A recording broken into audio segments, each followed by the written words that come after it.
Hari Om everyone. In today's class, we'll be dealing with the self and the non-self.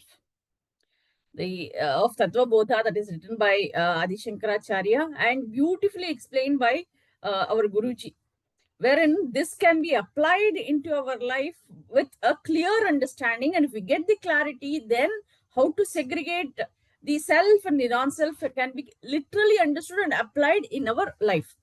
So, with the blessings of Guruji, who has given us in so simple manner, let us start with the prayer.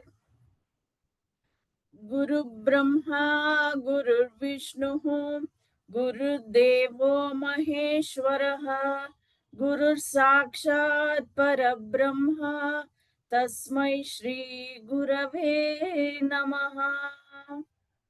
अखण्डमण्डलाकारं व्याप्तं येन चराचरं तत्पदं दर्शितं येन तस्मै श्रीगुरवे नमः।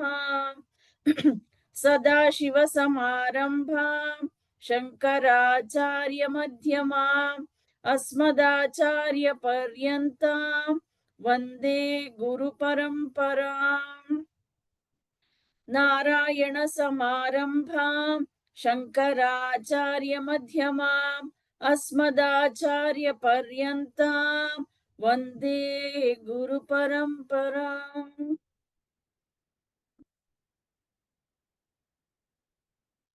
So, as we had discussed in detail about the self and non-self in the previous class, we'll have a quick a recap of what was done by Sudhaji. Hari Om. For the last class, we had 3 videos of Prabhuji and Tattvabodha. In the 21st video, right? 21st video. Prabhuji talks about how you cannot separate anything from consciousness.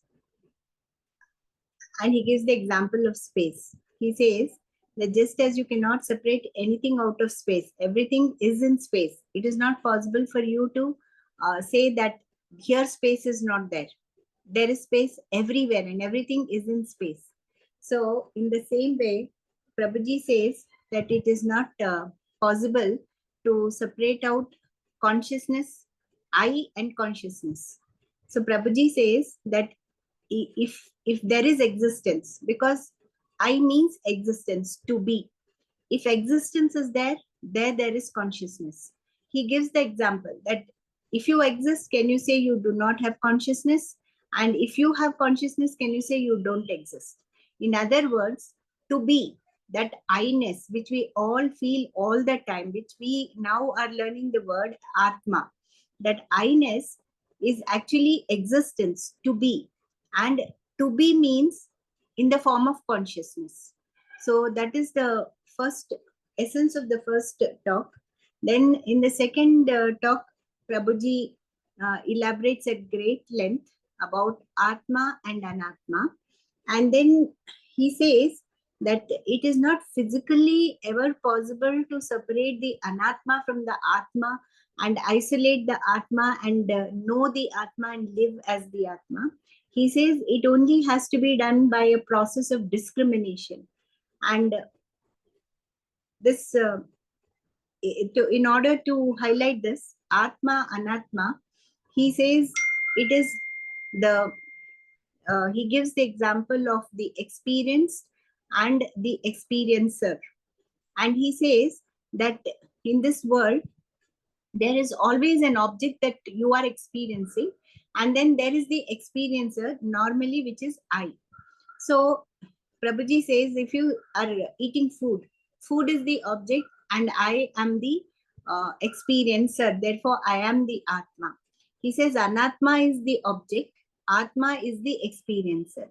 But that is a very broad classification of Atma and Anatma to say that I am the experiencer and food is the object. Because when you actually observe more closely, you will find that your tongue is tasting the food and your mind is receiving the whatever taste your tongue is having, it is, the message is being conveyed to your mind, and someone inside you is knowing this whole experience. So it is not that I means, here I am the observer and tongue becomes the object. So if in this process of discrimination, using this process of discrimination, every time you keep, you know, pulling out and seeing who is really the object and who is really the subject, then you will find that normally we confuse everything outside to be the object and I to be the uh, uh, uh, experiencer. But this I is the pseudo I, Prabhuji is saying, because it is always associated with your mind or your body or your intellect, and you think that that is the real I. But that is, Prabhuji calls it the pseudo I or the false I. Behind this pseudo I, observing all this and just remaining a witness, is the Atma, the real I. So Prabhuji says the essence of all sadhana is to arrive at that real I inside you, and that can only be done by a process of discrimination. It cannot be done physically. Hari Om, Kantiji. Very well said, Sudhaji. You gave the gist of the essence of what is Atma and Atma Viveka. Vaishnavi ji, whatever you have maybe prepared for the class, you would have gone through the videos. Can you just tell what is your understanding? Then we'll come to the questions. Ma'am, it shows the relative, the relationship between what Atma and Anatma is. And in the journey of this, you're reaching the consciousness, starting with the external and ending with the internal realization. And it is, I think, in stages we evolve. But if I were to say I am hungry, I'm talking about my body. But you have to learn to discriminate the body from the mind from the consciousness. So this whole process of discerning the various layers of one's existence, that itself is, you know uh, it is like, enlisting the route to the destination. And once you know, these are the milestones to understand where you are, then the journey becomes clear. Why at all do we need this journey, Vaishnavi ji?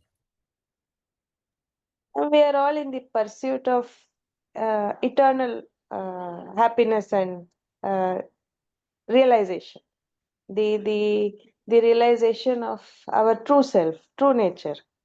Okay, essential nature is what we want, but why Yes. is that needed? It is the entire purpose of um, yeah, having this life. You have to understand the higher purpose of life and to know uh, what exactly the consciousness is. Just for that sake?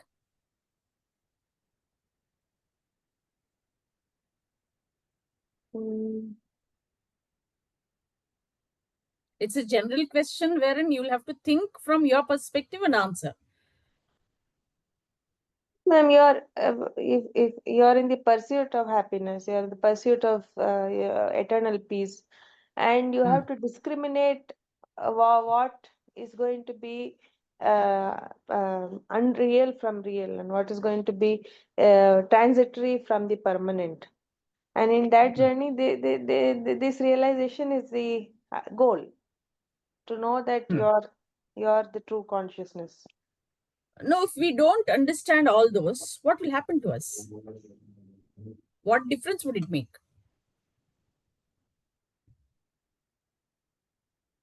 It would we are all we've been fortunate enough to be born human. We are fortunate enough to have right good people around us, a guru. And if we have not bothered to realize, then I think we wasted and we truly ordinary in our pursuits, very laukika in our pursuits. What is Laukika? Is being very external oriented. You are in the pursuit of satisfying your senses, your momentary pleasures, your whims and fancies. You're living life according to what is controlling you from outside. Hmm. And so, which means that in this chase for one after the other, you are going to be momentarily happy, but to sit back and realize the true uh, peace and pleasure of having understood a bigger truth, you'll never realize that. And the journey may be very pleasant in flitting from one pursuit of one happiness to another, but the destination is quite unclear and maybe nothing extraordinary. But the pursuit of eternal truth, the journey may be very difficult, but the destination is eternally peaceful. Hmm. So, as you said, correctly said, what is the purpose of life is what you just explained very well. The thing is, we feel we are happy here. With, as you said, it is a temporary relief that we get, happiness that we get. But are we truly happy? Are we happy always? Every moment, are we happy and peaceful? We have not reached that level. To reach that is what all these are needed. Yes, Vaishnaviji, you wanted to And say I something. think, we have to discriminate between what gives us happiness and what gives us peace. Hmm. And happiness, sometimes now I feel after, many interactions in this class, I feel that peace is more important than happiness. Yes. So the And that and that you can never realize if we are all in the pursuit of this whole realization. So the journey is going to be consequently more pleasant. I am much more peaceful than I was probably 2 months ago. And it is a journey, ma'am. It's like step by, it's a ladder of your ascending ladder. You're reaching higher up. And so happiness may not be there, but you're always going to be peaceful. So be it struggle, be it maybe unhappy situation, be it irritation, be it anger, but internally what it is that we are experiencing, that will tell us where we are coming from. The emotional disturbance, if at all it is there, it's not that it shouldn't be there, it will be there because we are still in the process of this spiritual path. So, how is it that we are going to handle them? What is it that we are seeing here in this these 2 3 talks? Guruji has really given where we will have to see all the circumstances from. It is, there are 3 levels maybe, as we discussed in the last class. The object is there, maybe say if it is a pen is an object, as Sudaji also told the whole thing. Object and subject relationship is what we must understand. Experiencer is something, experienced is something, experiencing is something. So what are all those is something, if we, at all we understand, the emotions can be handled very well. So emotions arise because of our mind. So the mind, the thoughts are associated with emotions. The thoughts, the mind is connected with emotions. Then the emotions, how do we handle it? Who is experiencing the emotion? Is it my ego I or the pseudo I, or is it the self? That is the essential nature. There the difference comes into picture, and here, who is the subject and who is the object? We usually think that subject is, if I take up a pen, the subject is I am Kanti seeing this pen. Pen is the object. This is a general perspective. This doesn't do anything to me. Say if at all there is a situation wherein I'm supposed to be angry, then what happens? That situation is the object, I am the subject. This is how we think. And my emotions comes into picture. It may be anger as the emotion. And I think that this Kanti is experiencing that emotion, anger, because of that situation. But who is this Kanti, that is pseudo Kanti, who is experiencing that anger? We must understand it is not that, but the true Kanti, who is always in blissful state, that Kanti must see the situation. Then we will have all the Shat Sampatti, that is Sthita Prajna level of observing the situation. Like how if we see the pen, it is a pen. It's so blank and so plain. But when we are put into a situation where when we are not comfortable with, some emotional disturbance happens, then how should we handle it? I'm not happy about that situation. It's not according to my thinking.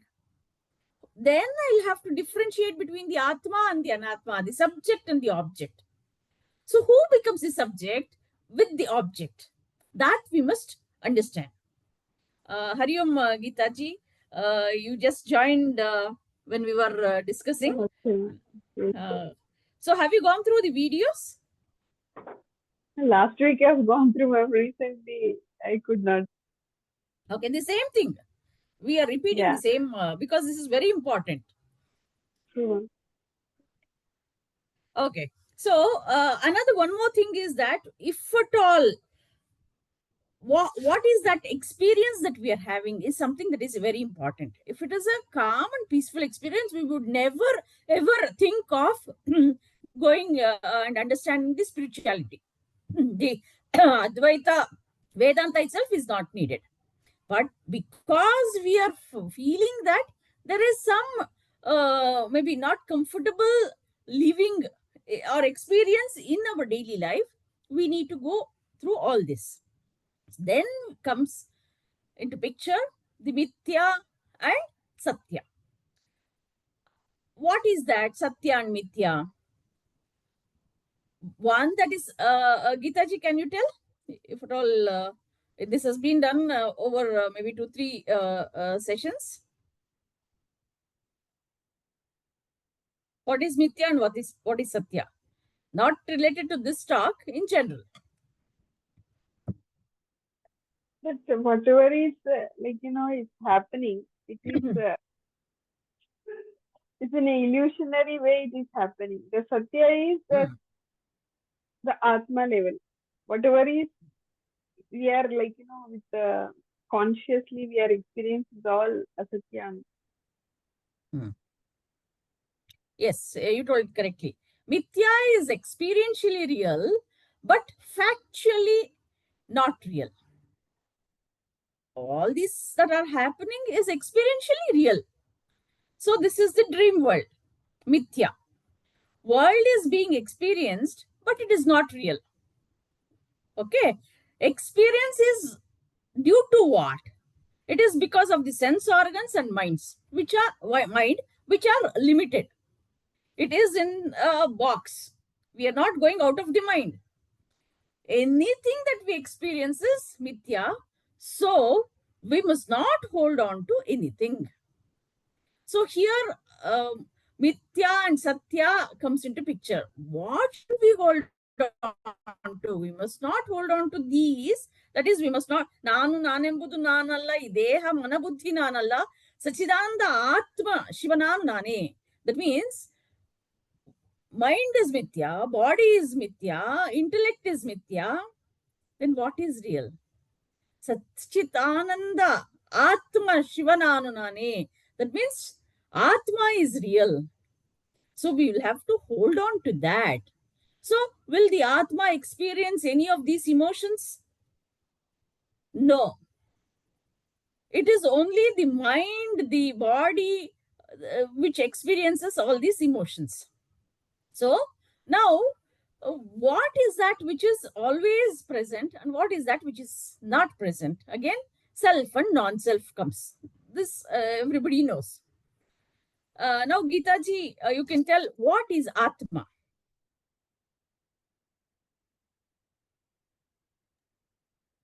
Atma is unchanging, super conscious. It itself a God. Huh? Atma itself is a God consciousness. No? Okay, it is unchangeable. Okay, it is infinite. Okay. Okay. Vaishnavi ji, what is object? Anything that is experienced. Yes. Anything that is experienced is object. Then, what is Atma? Ma'am, Atma is it is the experiencer. Experiencer. We confuse ourselves with the ego self, the pseudo I, with Atma. See, experiencer actually is not the pseudo self, pseudo I. It is the Atma who has experienced everything. Without Atma, we are in no way alive at all. Correct? Sudhaji, you can tell the difference between subject and object. Subject and object is just another way of describing Atma and Anatma, or experiencer and experienced. So object is always the experienced, object is always the Anatma, and subject is always the Sakshi, the unchanging I, which is existence, or existence as consciousness, as Prabhuji explained in the 21st video. So it is the Atma and it is the subject. So the language is something that disturbs us or confuses us. That is something that we will have to. I am talking here. I'm experiencing this discussion. If at all I say, I automatically think that I am the one who is experiencing. But who is that I? So we are not connecting to each and every thought of ours to the self. We are connecting this mind, basically. This mind and this body. The ego. The ego.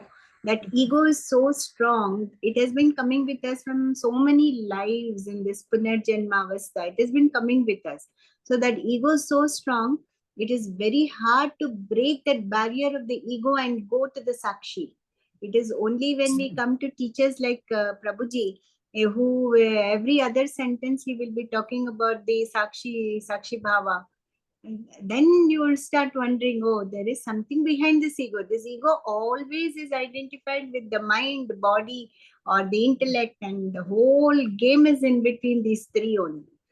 So it is, of course, very difficult. So this very well said, Sudhaji. All these, if at all, it is a very pleasant life and all that, we would never think of all this. If there is some disturbance, some suffering, some maybe pain in us, if the physical pain can be tolerated, though we might crib, but yet that physical pain transfers to the mind itself. It is through the mind, the thoughts, that we are disturbed, and this is what is to be got rid of. So how do we do that? Here is the solution in this talk, basically. So you must differentiate between the self and the non-self, the subject and the object. Who is suffering? Am I the one who is suffering? I think Vaishnavi ji can answer. Am I suffering in the life that I have?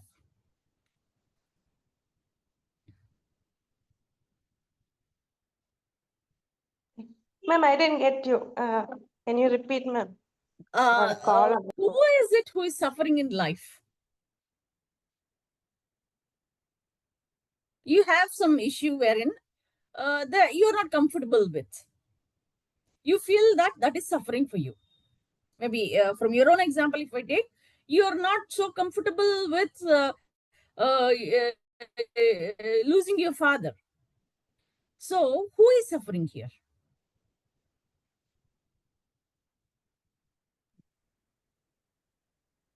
Ma'am, all the feelings arise in the mind. So, be it the body or the mind, the feeling of uh, discomfort or pain arises in the mind.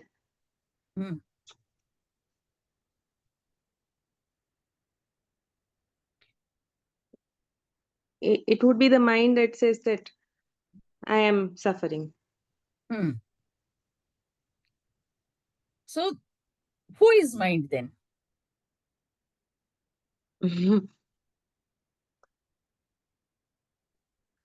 Mind is again a witness to. It is again a witness to the body and its sensations. Do you call it as witness, or it is just acting? In that case, the mind is watching. The mind is telling you. So, Who is you? It is relaying the information. Correct. The transmission of information is going to and fro. Going on. Yes. To whom is it sending, and who is it who is receiving? There is something about the mind, ma'am, the consciousness that is also looking at the mind. Even when the mind is thinking, I know that I'm thinking this. I know that my mind is wandering. I know that my mind is feeling happy. So there is something else that is also witnessing what's going on in the mind and in turn the body. Who is that? That is what we call Atma, ma'am. Yes. So there are three things that you said. You said about, four things rather. You said about body, you said about mind, Yes. and you said about a consciousness also you brought in. And finally you arrived at Atma. So what is consciousness?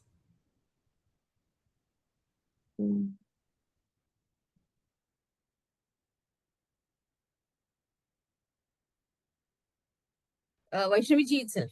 Ma'am, is it the transition between Atma and the mind? No, Atma itself is consciousness, basically. Consciousness, yes. You have different terms that is used. The self, or the capital I, not the small I. Small I is ego I. The capital I is the self. It is called self. Consciousness, it is called. And Atma also. Atma. So Okay. there Or the you can subject, call the it true self, subject. self, Atma, consciousness, all are the same. All of the same. So when you say that you're conscious of the body, the mind is conscious of the body, but consciousness is something different. Okay. Yes, ma'am. The scientific term, I am aware of this body. Who is aware? Though we feel that, the ego I feels that, our mind is aware. The brain, the sensation, the neurons, all those work and make that sensation. Yet there is something else. What is the difference between the dead person and we, the living? Geetaji, you can tell.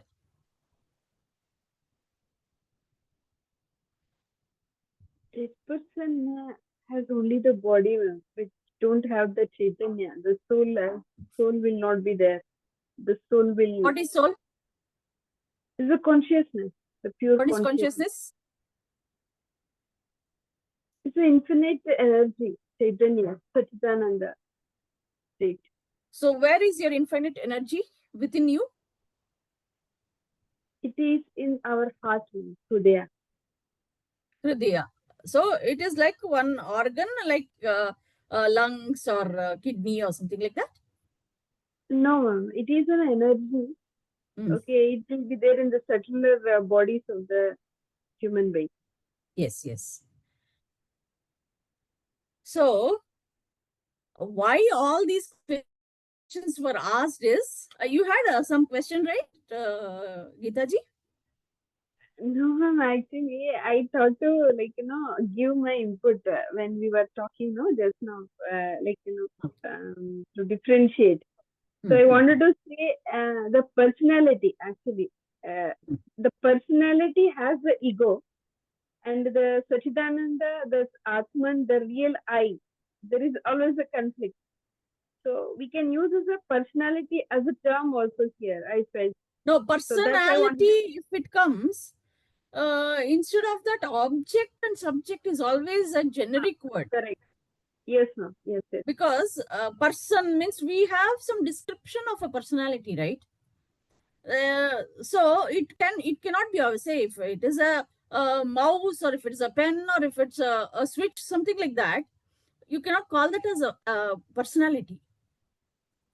But ma'am, sorry, I'm interrupting you. I don't know, but according to the psychology, ma'am, the personality is a term which we use to describe the lower ego, the I.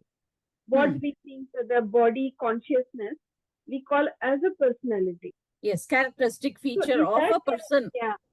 Yes. In that context, I thought, okay, it may be, but as you said, subject object would be the right way of using in this context. Because we go inward. That is why Correct. when we go inward, what happens is, see, the objects that are seen outside are objects. Then we go inside. The mind becomes the subject. Then again, if we go inward, the eyes become the subject. Then we go inward. For this eyes, the mind will give the senses. That means to look and all that. The stimuli and the response is from the brain. So that becomes the subject for the vision. For mind, from where do you, if mind is the object, what is the subject?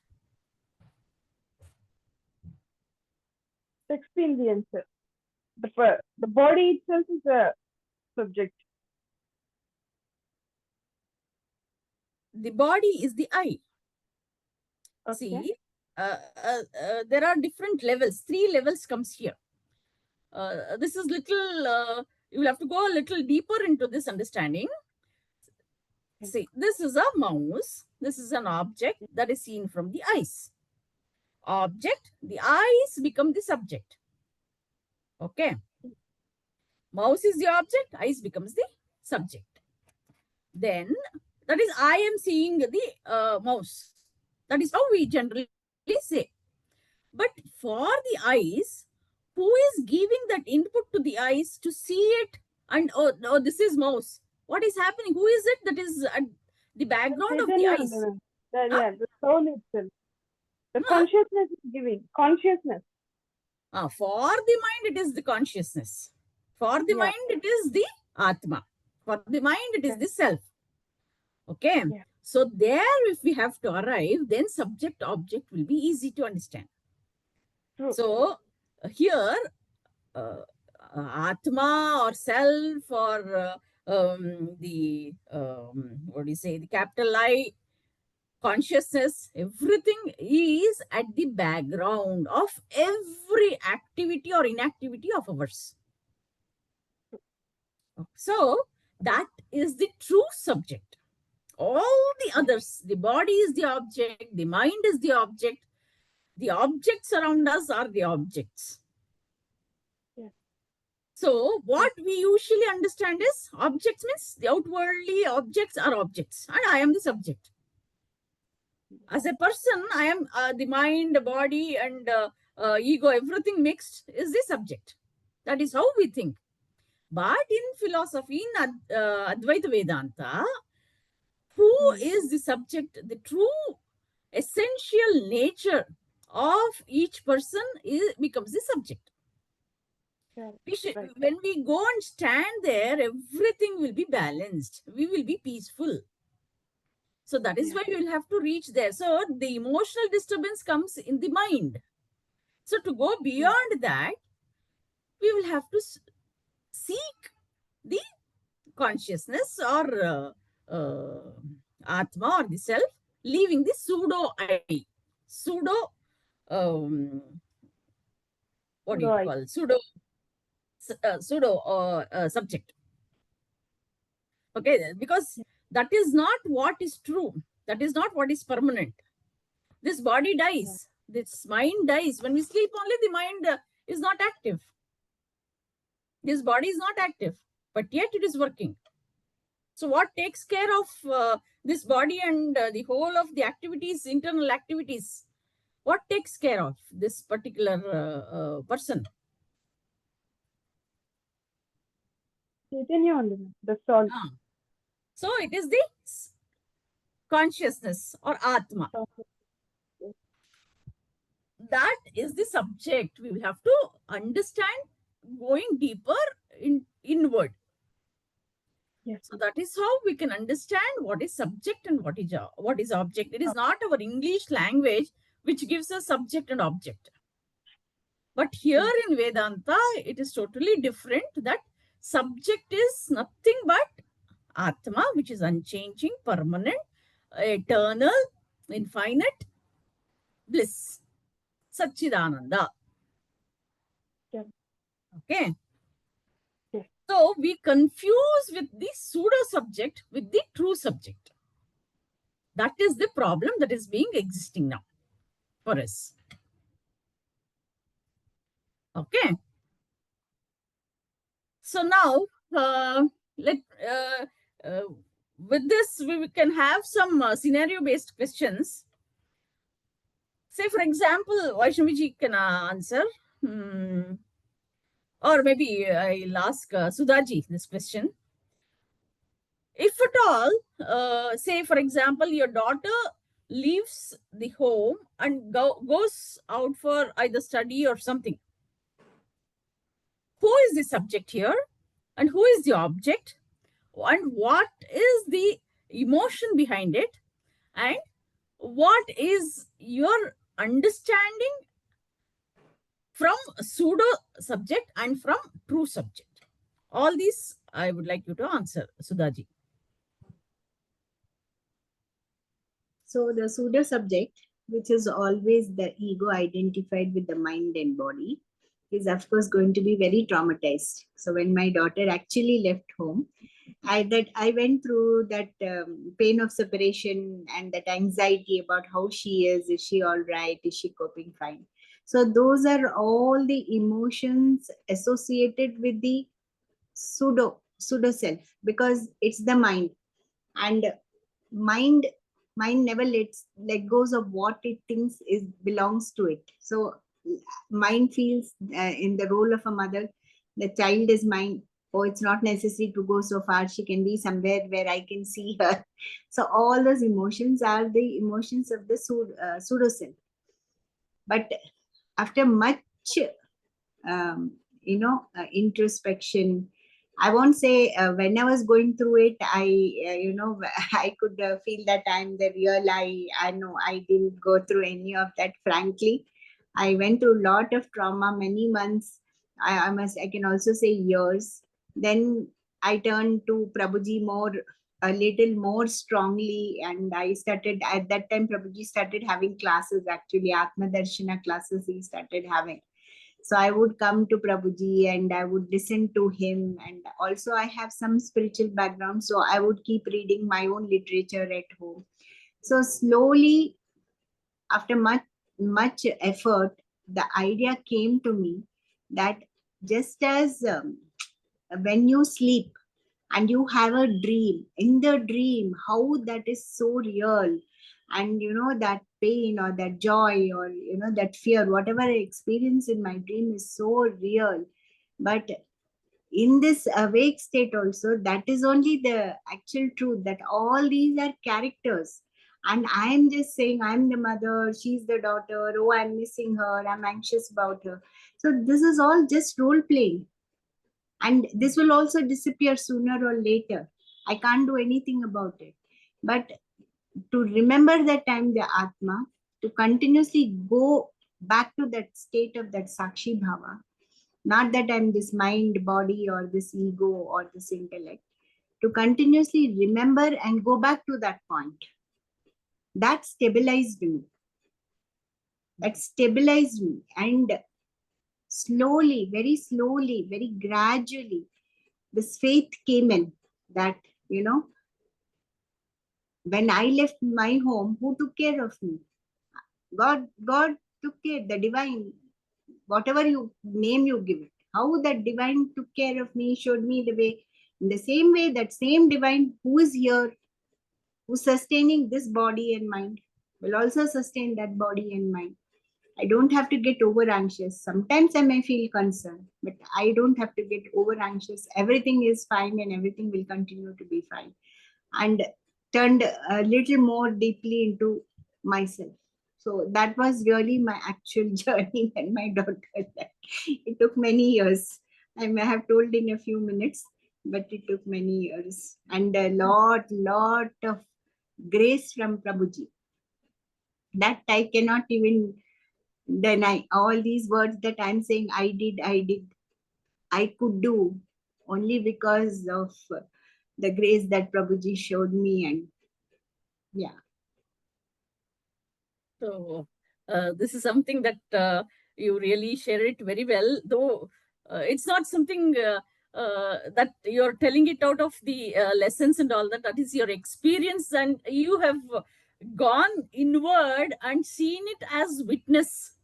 So as a subject, and what is the object? The situation is the object, the emotions are the object, and you as the subject, that is not the pseudo I. How to go from pseudo I to I? The true I is what you have seen, experienced. That is why that experience has remained in you, and with the grace of Guruji to all of us, maybe The that is some. the grace of Prabhuji and the classes that I've always been attending, like for COVID, sometime we suspended classes, but as and when we would have classes, immediately I would go and I would sit in his presence, and his presence made a lot of difference. Mm-hmm. So the effect is seen with what you have just shared it here. And we can easily know how it is disturbing to be as pseudo I and experiencing that difficulty. But the same difficulty exists, but if you see from a different perspective, if you it is not seeing, it is experiencing from the self, experiencing from the Atma. That is totally different. That is what is turning inward. So from the subject point of view, that is the true subject point of view, if we see the situation, though we might undergo some pain, yet we'll be peaceful. It is not that we can get rid of the pain. Yeah. The situation will be there. But how our reaction to that, we respond to that, but we don't react to that. So that Sita Pragnati will come to us only when we have understood this level of what is subject and what is object, what is Atma and what is Anatma. That Viveka, if it comes to us, then suffering will be optional, pain is inevitable. So pain is something that has been given to us for us to transform our life. But if we look at from the subject point of view, that is from the Atma point of view, everything is happening. But who am I? I am the subject who is always peaceful. So that witnessing, that Sakshi is something, and being one with that Sakshi and Atma has to, Sakshi is still, my awareness is that Dvaita is there. But being one with Atma, witness and Atma is one and the same. Consciousness and Atma is one and the same. Subject and the witness is one and the same. I am observing means there is something different from being observed. My suffering or my thoughts, I am observing your thoughts. So I'm observing you, Sudhaji, and I'm observing my own thoughts is little different. Yes. So here, observing is witnessing. So observing means I am not giving any emotions to my thoughts. Observing as a stranger. So there the detachment starts. There the vairagya starts. So vairagya has to come at the thought level, not with the physical desires. That is, I want this object, I want that object, not that. The vairagya has to come to the thoughts, the attachments. So that is at a higher, maybe with your experience, you have gone through and you have maybe grown with being transformed and understanding this and applying it practically. We are also blessed to. No, meet this. That's what I'm saying again. I may have understood the concepts mentally, but it is only Prabhuji's grace. I cannot say understanding concepts sometimes is not enough. Something more is needed, and that is the grace of the master. And I can only say that he was very compassionate to give me that grace, so I could withstand whatever I was going through for many years. Mm-hmm. Yeah. So, as you said, see, knowledge is something different from what we experience through self, as self. So, understanding, you said, understanding of concepts is still a very, maybe not, we will not be experiencing that. Understanding is at the mental level. So, experiencing that is something totally different from what we gain the knowledge. So wisdom is different from knowledge. I might read a number of books, Bhagavad Gita, Upanishad, everything. Only thing is my ego will keep increasing as and when I complete each of them. But how much have I applied and how humble have I become? How ego has reduced. So Mano Laya is one thing, Mano Nasha is another thing. And how ego has to be zero. I means what? When that happens, when that understanding comes, that is nothing but wisdom, that is not knowledge. So knowledge is conceptual understanding at the thought level. But wisdom is applying that to our life and staying as a sakshi, as a witness to everything. Then all your emotions are balanced. So that is what is Guruji being giving all his disciples, and all of us are blessed with that. So how many of our lifetimes punya that we have done, and we have come, he has only grabbed us. We have just moved in the flow. So it is maybe we are blessed, and his grace is always there wherever he is. Whether we attend or not, his grace will be there. Because all those teachings, even if one sentence is told by him, that sentence can take years together for us to practice. That 4 lines of Nanu Nanembudu Nanalla, that itself will take lifetimes, I think, to reach that. This is the essence of all sadhana. Yes. Ideha mana buddhi nanalla is theoretically can be understood. Nanembudu nanalla, that application is something that is really, it needs some effort and sadhana, and maybe the grace also, the punya, everything together. Yes. It is 9:12 now. Shall we go on with the next questions to Vaishnaviji and Geetaji, or? Maybe we can continue next class, Kantiji. Okay, yeah, sure. Okay. Vaishnaviji, can you end this with the prayer if you have the list? Yes, ma'am. So this is something, this talk is only, I think it is the 20th talk, wherein we have not gone to the 21st also. 2 classes have happened, yet we will take up the same thing, because this is something that we will have to apply in our life. Than the completion of this text, it is more important how we apply each idea, or each practical application. How we can do that in our lives is very important. So maybe it's not the matter that we'll have to complete on the talks, because it is very strong and in-depth understanding has to happen. Because subject means we don't understand, object means we don't understand.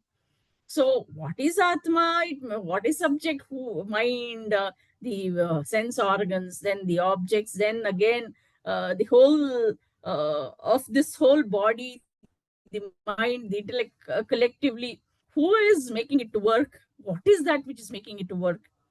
So all this understanding, again, from the day one till here, it is the same thing, but still we are not able to apply always. Maybe once in a while, yes, we are improving, no doubt about it. When once something has gone in, we will start to apply. But to what extent of our understanding has happened, that must be understood. That must be maybe, Guruji says FIR, for any, maybe if at all I have angry, if I have the anger issue, how many times does it occur? Frequency, intensity, what depth it is, and recovery. How fast can I come back from that? FIR. So frequency, intensity, and recovery. In the same way, this also, how many times can I experience that I am the self? Frequency, intensity, and recovery back from Sudai to self. That we can apply to this also, not only with the emotional quotient, we can always apply it to our self and non-self understanding. How many times have I connected myself with the self, or how is it that I am with ego I itself? That can be, simply we can have a gauge on ourselves, how we are improving, because it is not the ladder that we will be climbing, but we will feel that we are moving forward. In each situation, it tells us how we are moving forward, how we have taken all those situations in a balanced manner. So this is something that is giving me also more application of things that has been learned, and going in depth with the same concept will really be beneficial to me. Thank you all so much for maybe your doubts, your discussion. That is giving real good inputs to me also, and I'm also improving. Thank you all so much. My gratitudes to you all. Vaishnavi ji, you can end this with the prayer. Yes, ma'am. Asato ma sadgamaya, tamaso ma jyotirgamaya, mrityorma amritam gamaya. Om Shanti, Shanti, Shanti. Om Purnamada, Purnamidam, Purnat Purnamudachyate, Purnasya Purnamadaya, Purnamevavashishyate. ನಾನು ನಾನೆಂಬುದು ನಾನೆಲ್ಲ, ಈ ದೇಹ ಮನಬುದ್ಧಿ ನಾನಲ್ಲ, ಸಚ್ಚಿದಾನಂದಾತ್ಮ ಶಿವ ನಾನು ನಾನೇ, ಶಿವೋಹಂ ಶಿವೋಹಂ ಶಿವೋಹಂ. ಆತ್ಮದರ್ಶನಂ ಬ್ರಹ್ಮದರ್ಶನಂ ಬ್ರಹ್ಮದರ್ಶನಂ ಸತ್ಯದರ್ಶನಂ. ಅಂತರ್ಜ್ಯೋತಿಃ ಬಹಿರ್ಜ್ಯೋತಿಃ ಪ್ರತ್ಯಗ್ಜ್ಯೋತಿಃ परात् परः ज्योतिरेव ज्योतिः स्वयं ज्योतिः आत्मज्योतिः शिवोऽस्म्यहम्. लोकाः समस्ताः सुखिनो भवन्तु, लोकाः समस्ताः सुखिनो भवन्तु, लोकाः समस्ताः सुखिनो भवन्तु.